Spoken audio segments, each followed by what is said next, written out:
இன்னைக்கு வந்த கட்சியோ நேற்று வந்த கட்சியெல்லாம் இல்லை, இது எப்போத்துலேருந்தும் இருக்கிற கட்சி. இது எதிரின்னு எத்தனையோ பேர் வந்தாங்க, ஆனா இன்னும் திமுக இருக்கு. அந்த எதிரிங்க தான் எங்கன்னு தெரியல. ஆட்சி அமைக்கிறது டிஎம்கே தான் ஆட்சி அமைக்கும். 138 சீட்டு கன்ஃபார்ம். எடப்பாடி வந்து ஒரு 46 சீட் வருவார். விலைவாசி எல்லாம் உயர்ந்து போச்சு திமுக ஆட்சியில.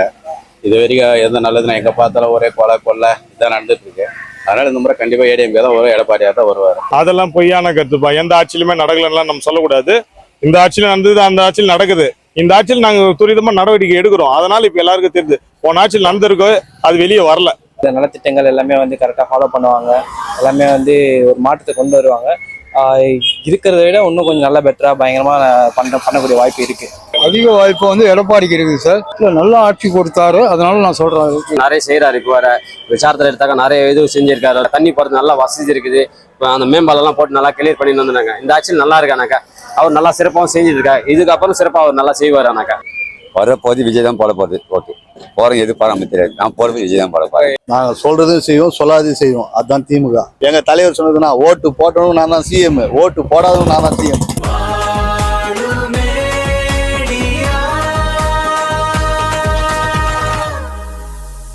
சட்டமன்ற தேர்தலில் எந்த கட்சி ஜெயிக்கிறதுக்கு அதிக வாய்ப்பு?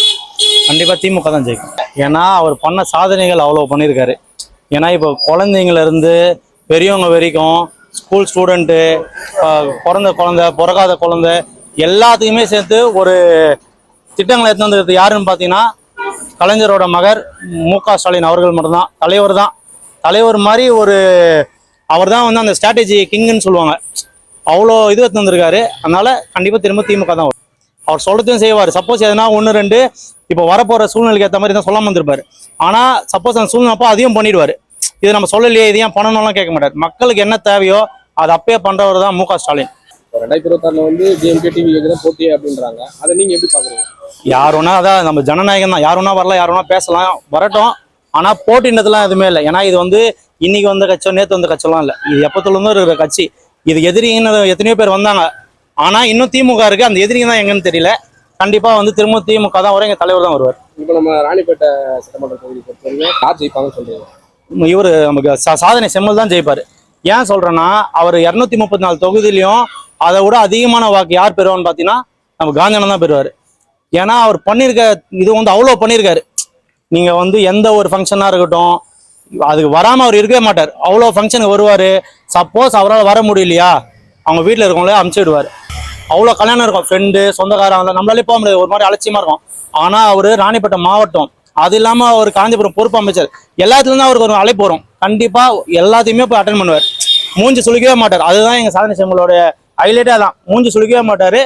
ஃபர்ஸ்ட் போய் நிற்கிற யாருன்னா எங்கள் சாதனை செம்மல் தான். 2026 சட்டமன்ற தேர்தலில் எந்த கட்சி ஜெயிக்கிறதுக்கு அதிக வாய்ப்பு இருக்குன்னு நினைக்கிறீங்க? டிவிக்கே தான் ஜெயிக்கிறதுக்கான வாய்ப்பு இருக்கு. ஏன்னா வந்துட்டு பார்த்தீங்கன்னா புதுசாக எல்லாம் வந்து பண்ணிட்டு இருக்காரு. தளபதி அங்கங்கே போய் பிரச்சாரம் பண்ணிட்டு இருக்காரு. இப்போ கூட வந்து ரீசெண்டாக மக்களோட வந்து மக்கள் வந்து ரொம்ப பேர் வந்து ஃபாலோ பண்ணுறாங்க. இந்த மாதிரி இறங்கி பசங்க இளைஞர்கள் எல்லாருமே வந்து மக்கள் எல்லாருமே வந்து கூட அவர்கள் ட்ராவல் பண்ணிட்டு இருக்காங்க.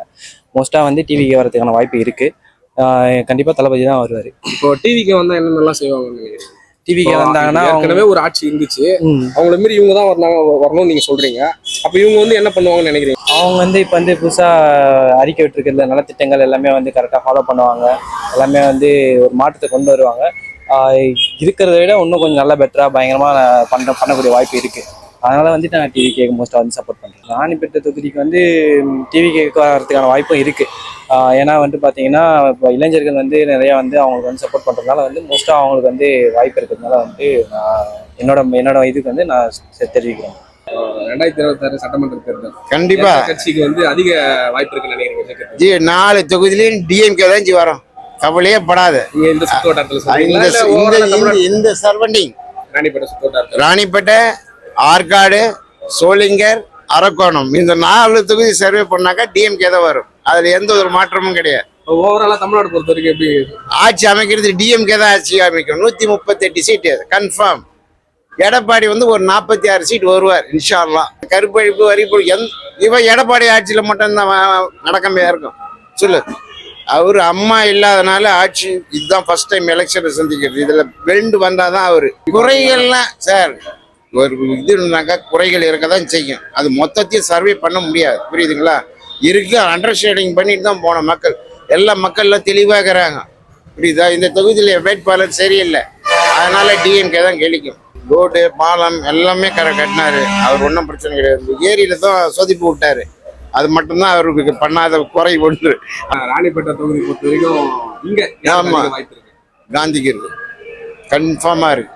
2026 சட்டமன்ற தேர்தலில் எந்த கட்சி ஜெயிக்கிறதுக்கு வந்து அதிக வாய்ப்பு இருக்கு? அதிக வாய்ப்பு வந்து எடப்பாடிக்கு இருக்குது சார். இல்ல நல்ல ஆட்சி கொடுத்தாரு, அதனால நான் சொல்றேன். இதுக்கு முன்னாடி இருந்தப்ப நல்ல ஆட்சி கொடுத்தாரு. நல்ல ஆட்சி கொடுத்தாரு. சரி, இதுக்கப்புறம் வந்தாருன்னா என்னென்னலாம் செய்வாருன்னு நினைக்கிறீங்க? இப்ப அவர் கொடுத்துருக்க வாக்குறுதியை இப்போ ஓரளவுக்கு நிறைவேற்றுறாரு. ராணிப்பேட்டை தொகுதி பொறுத்த வரைக்கும் யாருக்கு அதிக வாய்ப்பு இருக்கு நினைக்கிறீங்க? இங்க வந்து டிஎம்கேன்னு பரவாயில்ல பேசுறாங்க சார். டிஎம்கேன்னு பேசுறாங்க, ஆனா பேசுறாங்க. நீங்க ஓட்டு போறது ஆமா ரெட்டை. ரெட்டை. இங்க நிக்கிறது வந்து பிஜேபில இருந்து நிக்கிறாங்க. ஆமா பிஜேபி தான் போனோம். ஆமா பிஜேபி போனோம். இப்ப புதுசா பாத்தீங்கன்னா டிவிகேன்னு ஒரு கட்சி வந்துட்டு டிஎம்கே டிவிகே தான் போட்டியே அப்படின்றாங்க. அதை பத்தி நீங்க எப்படி நினைக்கிறீங்க? அத நான் நினைக்கிறேன் ரெண்டு ஏடிஎம்கேவும் டிஎம்கேக்கு தான் வரும். 2026 சட்டமன்ற தேர்தல் எந்த கட்சி ஜெயிக்கிறதுக்கு அதிக வாய்ப்பு இருக்குன்னு நினைக்கிறீங்க? வரப்போது விஜய் தான் போட போகுது ஓட்டு. போறேன் எது போட தெரியாது, நான் போறது விஜய் தான் போட போறேன். ஏற்கனவே ஏடிஎம்கே போட்டேன், டிஎம்கே போட்டேன், ஏடிஎம்கே போட்டேன். இவன் 2 பேரும் சம்பாதிச்சு அவன் தான் பார்த்துக்கிறான். இவன் வார்த்தை தனியா ஆண்டவங்க தவறி அவன் வார்த்தோம், அதுதான் பார்க்கணும். இப்ப ராணிப்பேட்டை தொகுதி பொறுத்த வரைக்கும் நிலவரம் எப்படின்னா இருக்கு? யாருக்கு அதிக வாய்ப்பு இருக்கிறது 2 தான், டிஎம்கே ஒன்று, அது வந்து இன்னொரு கட்சி என்ன வச்சா நீங்க யாருக்கு ஓட்டு போட போறீங்க? விஜய் தான் போட போறேன். விஜய் தான் போட போறீங்க. விஜயோட ஆட்சி அமைஞ்சிச்சுன்னா எப்படி இருக்குன்னு நினைக்கிறீங்க? அது வரும்போது தான் பார்க்க முடியும், அதுக்கப்புறம் தான் அவன் இஷ்டம். வாக்குறுதினு ஒன்று கொடுத்துருப்பாங்க. அது வந்து அவங்க வந்து சரி போச்சு. இப்போ இவங்க தான் வந்தாங்க, 10 வருஷம் வரான், சம்பாதிச்சு அவன் தான் நல்லா இருக்காரான், நம்ம என்ன கஷ்டப்பட்டு வரோம். வரோம் வரட்டும், போறது தப்பு இல்லை, அவனுக்கு போடு, ஒரு வாய்ப்பு கொடுக்கலாம். அவ்வளோதான் கொடுவாங்க. 2026 சட்டமன்ற தேர்தல் எந்த கட்சிக்கு வந்து ஜெயிக்க அதிக வாய்ப்பு இருக்குன்னு நினைக்கிறீங்க? டிஎம்கே தான் ஜெயிக்குது. ஏன்னா மக்களுடைய தேட்டமே அதுதான் இருக்கிறது. இப்போ எனக்கு திருப்பி அடுத்த ஆட்சி அதெல்லாம் வந்ததுனாக்கா என்ன ஆகுமோ ஏதோ ஆகுமோ தெரியாது, இதே போட்டால் நல்லா இருக்குமா இந்த ஒரு ஃபீல்டு எல்லாம் எதிர்பார்க்குங்க. டிவிக்கு வந்து எப்படி தெரியுமா, ஒரு இது மாதிரி ஆர்வம் மாதிரி இருக்குது, அந்த இளைஞர்களுடைய ஆர்வம் மாதிரி இருக்குது.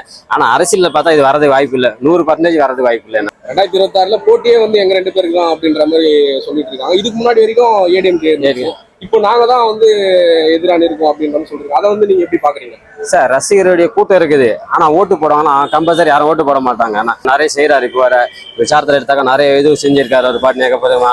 அதே மாதிரி எங்க இடத்துல பார்த்தா கூட ஃபுல்லா அந்த காவாலாம் இருக்கு பாத்தீங்களா, மீனெல்லாம் வெறி தர மாட்டேன். இது என்ன சொல்றதுனாக்கா மண்ணு தான் இருக்கும். இப்போ எல்லாரும் நோண்டிட்டு தர போட்டு எல்லாத்தையுமே பக்கா சிமெண்ட் ரோடு மாதிரி பண்ணி எடுத்துட்டு வராங்க. தண்ணி போறது நல்லா வசதி இருக்குது. இப்போ அந்த மேம்பாலெல்லாம் போட்டு நல்லா கிளியர் பண்ணி வந்துருந்தாங்க. இந்த ஆட்சியில் நல்லா இருக்கானாக்கா, அவர் நல்லா சிறப்பாகவும் செஞ்சுட்டு இருக்கா. இதுக்கப்புறம் சிறப்பாக அவர் நல்லா செய்வாரானாக்கா. 2026 சட்டமன்ற தேர்தலில் எந்த கட்சி ஜெயிக்கிறதுக்கு அதிக வாய்ப்பு? ஏடிஎம்கே தான். விலைவாசி எல்லாம் உயர்ந்து போச்சு திமுக ஆட்சியில். இது வரைக்கும் எந்த நல்லதுன்னா எங்கே பார்த்தாலும் ஒரே கொலை இதான் நடந்துட்டு இருக்கு. அதனால இந்த முறை கண்டிப்பாக ஏடிஎம்கே தான் வரும், எடப்பாடியாக தான் வருவார். இப்போ ராணிப்பேட்டை நிலவரம் எப்படின்னா இருக்கு? ராணிப்பேட்டை தொகுதி பொறுத்த வரைக்கும் வந்து யாருக்கு ராணிப்பேட்டையை பொறுத்த வரைக்கும் வந்து கூட்டணி கொடுத்துட்டாங்க, அதனால கொஞ்சம் சந்தேகமாக இருக்கு எப்படி வரும். இல்லைன்னா கண்டிப்பாக ஏடிஎம்கே தான் வரும், கண்டிப்பாக 100% வரும், தைரியமாக சொல்லலாம்.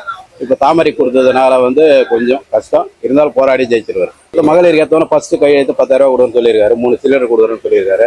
அதெல்லாம் கண்டிப்பாக செய்வார், சொன்னது செய்வார் எடப்பாடியார். விஜய் என்ன சொல்றாருன்னா 2026 வந்து டிஎம்கே டிவிகே தான் போட்டி அப்படின்றாரு. அதெல்லாம் சும்மா அவர் சொல்லலாம், சினிமாவில் சொல்ற மாதிரி சொல்லி வசனம் பேசிக்கிறாரு. ஆனால் கண்டிப்பாக வர முடியாது. சும்மா ரசிகர் வராங்க, இந்த முறை வந்தால் தான் தெரியும் அவர் எந்த அளவுக்கு ஓட்டுவோம். வர தெரிஞ்சால் நம்ம முடிவு பண்ண முடியும், ஜனத்தை வச்சு நம்ம கணக்கு போட முடியாதுல்ல. 2026 சட்டமன்ற தேர்தலில் எந்த கட்சி ஜெயிக்கிறதுக்கு வந்து அதிக வாய்ப்பு இருக்கு? அதிக வாய்ப்பு நம்ம சாதனை செல்லும் டிஎம்கே தான்ப்பா. அவரால் செய்ய முடியாதெல்லாம், சட்டமன்றத்தில் போய் செய்ய முடியாதெல்லாம் போன 5 ஆண்டுல வந்து அமைச்சராக இருந்து ராணிப்பேட்டைக்கு என்னென்ன தேவையோ எல்லாமே செய்துட்டாரு. செய்யாது என்ன 1-2 சின்ன குறை நிறைகள் இருக்கலாம். தமிழ்நாடு ஃபுல்லா டிஎம்கே தான்ப்பா, அது ஒன்றும் மாற்று கருத்து இல்லைப்பா. டிவிகேன்னு ஒரு கட்சி இருக்கு. 2026 வந்து டிவிகே டிஎம்கே தான் போட்டியே அப்படின்றாங்க. அதை நீங்க எப்படி பாக்குறீங்க? ஏன்னா இதுக்கு முன்னாடி வந்து நாங்க அதை பத்தி நாங்க அதை கண்டுக்கல. அவங்க சார்பா அவங்க போயின்னு இருக்காங்க, அவங்க ரூட்ல அவங்க போறாங்க. நாங்க ஆரம்பத்துல இருந்து டிஎம்கே என்ன போறோம் அது பொறுத்து நாங்க போவோம். டிவிகே வரலாம், அது பின்னாடி இன்னொரு கட்சி வரலாம், இன்னும் 100 கட்சி கூட வரட்டும். அதை பத்தி நம்ம தமிழ்நாட்டுல யார் வேணா கட்சி ஆரம்பிக்கலாம், யார் வேணா நிக்கலாம். அதை பத்தி நாங்க பேச விரும்பல. நாங்க எங்க வேலையை நாங்க செய்யறோம். மேல இடத்துல எங்க தளபதி வருவாரு, சின்ன ஒரு அதுக்கு அடுத்தது அது வழியில நாங்க பின்பற்றி நாங்க போறோம். இப்ப நிறைய விமர்சனங்களை வைக்கிறாங்க. போதைப் பொருள் வந்து அதிகமாயிடுச்சு அப்படின்றாங்க, பொண்ணுங்களுக்கு சேஃப்டி இல்லைன்றாங்க. திரும்ப அவங்க ஆட்சி அமைச்சுன்னா எந்த அளவுக்கு இருக்கும்னு நினைக்கிறேன்? அதெல்லாம் பொய்யான கருத்துப்பா. எந்த ஆட்சியிலுமே நடக்கலன்னா நம்ம சொல்லக்கூடாது. இந்த ஆட்சியில நடந்தது அந்த ஆட்சியில் நடக்குது. இந்த ஆட்சியில் நாங்க துரிதமா நடவடிக்கை எடுக்கிறோம். அதனால இப்ப எல்லாருக்கும் தெரியுது. போன ஆட்சியில் நடந்திருக்கோ அது வெளியே வரல. இந்த ஆட்சியில் நடந்தது நாங்க வெளியே எடுத்து வந்து நாங்க துரிதமா நடவடிக்கை எடுக்கிறோம். கண்டிப்பா அதுக்கு உண்டான சேஃப்டி மெஷர்ஸ்ல எல்லாம் பண்ணுவார். 2026 சட்டமன்ற தேர்தல் எந்த கட்சி ஜெயிக்கிறதுக்கு அதிக வாய்ப்பு? திமுக தான் வரும். அவங்க செஞ்ச சாதனை ஒன்று ரெண்டு இல்லை, சொல்கிறதுக்கு இல்லை, எவ்வளோ இருக்குது. இது அதுன்னு நம்ம சொல்ல முடியாது, சொன்ன போனால் போயினே இருக்கலாம். வேறங்க இப்போ 1000 விமர்சனங்கள் இருந்தாலும் நீங்க வந்து திரும்பவும் திமுக தான் வரணும்னு சொல்றீங்க. இப்போ டிவிகேன்னு ஒரு கட்சி இருக்குது, புதுசா வந்திருக்காங்க, ஒரு வாய்ப்பு கொடுக்கலாம்னு நினைக்கிறீங்களா? எப்படி அரசியல் அனுபவம் இல்லாதவங்ககிட்டலாம் நம்ம சொல்கிறது வேஸ்ட், ஒன்றும் இல்லை. இவங்களாம் வந்து திமுக கட்சி பற்றி தெரியும், எவ்வளோ சாதனைகள் செஞ்சுறாங்க. அதுவும் இங்கே ராணிப்பேட்டை தொகுதியில் அண்ணன் சாதனை செம்மல் வந்து செஞ்சதை வந்து சொல்லினே போகலாம். நீங்கள் வந்து எங்களுக்கு கேட்குறது, நான் வந்து மாற்று கட்சியிலேருந்து வந்துக்கிறேன். இப்போ நான் மாற்று கட்சியிலேருந்து வந்துக்கிறேன். எனக்கே ஒரு இந்த நம்ம லேட் பண்ணிட்டோம் பொழுது அப்படின்ற மாதிரி எனக்கு தோணுது. எனக்கு அந்த அளவுக்கு திமுக எந்திருக்கலாம் அப்படின்னு தோணுது. இப்ப திரும்பவும் இவங்க வந்தாங்கன்னா ராணிப்பேட்டை தொகுதி எப்படி இருக்கும்? எந்த மாதிரி மாற்றத்தை எதிர்பார்க்கலாம்? இது எப்படி இருக்குது, இது இன்னும் சூப்பராக இருக்கும். தலைவர் சொன்ன மாதிரி தான். எங்கள் சாதனை செம்மல் சொன்னது கேட்டீங்க நீங்கள். நாங்கள் சொல்கிறதும் செய்வோம், சொல்லாததையும் செய்வோம். அதுதான் திமுக. விமர்சனங்கள் வந்துட்டு தான் இருக்கும். விமர்சனம் இல்லாத இருந்தால் அப்புறம் என்ன, இது ஒரு சுவாரஸ்யமே கிடையாது. விமர்சனம் இருந்தால் தான் அது ஒரு அரசியல். எங்கள் சாதனை செம்மல் சொன்னது என்ன, சொல்கிறதும் செய்வோம், சொல்லாததையும் செய்வோம். அதுதான் எங்கள் தலைவர் சொன்னதுன்னா, ஓட்டு போட்டவனும் நான் தான் சிஎம், ஓட்டு போடாதவனும் நான் தான் சிஎம். அந்த மாதிரி சாதனைகள் சொல்லிட்டே போகலாம் பட்டியலில்.